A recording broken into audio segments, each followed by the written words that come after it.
जनसामान्यांचा निर्भीड निपक्ष बुलंद आवाज जनता ठाणेदार न्यूज।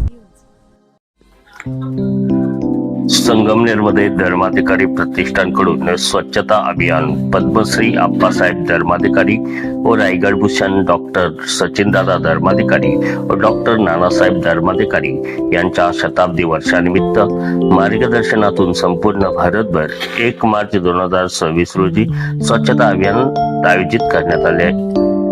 अभियान संगमनेरमध्ये सकाळी 7:30 ते 10:30 या वेळेत स्वच्छता अभियान राबवण्यात आले।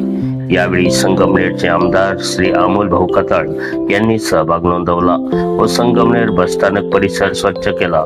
यावेळी आमदार अमोल भाऊ खताळ यांनी बसस्टँड परिसर स्वच्छता मोहिमेत सहभाग नोंदवला।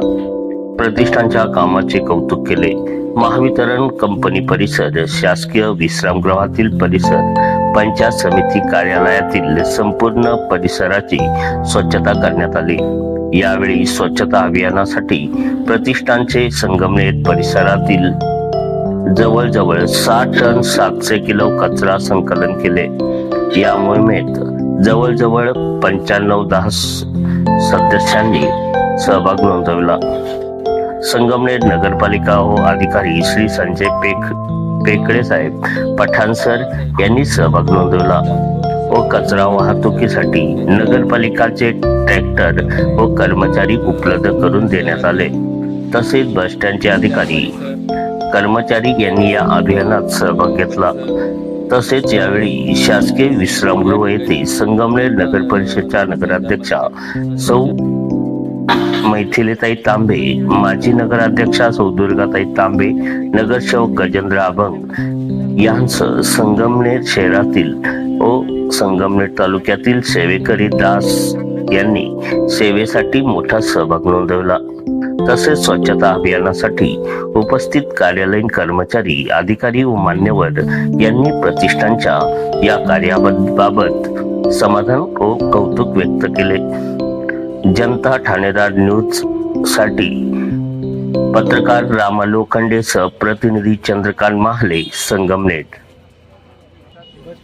आज डॉक्टर श्री नानासाहेब धर्माधिकारी प्रतिष्ठानच्या वतीने संगमनेर शहरामध्ये विविध ठिकाणी स्वच्छता मोहीम राबवण्यात आली आणि आनंदाची गोष्ट अशी म्हणजे की आज या प्रतिष्ठानच्या वतीने काम करताना 111 जणांनी यामध्ये सहभाग घेतला।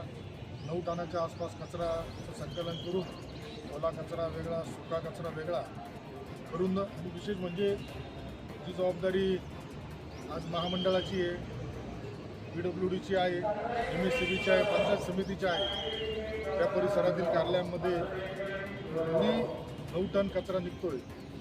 निश्चितच गावात मी सुद्धा आज आपण चांगल्या पद्धतीने त्याची स्वच्छता केली।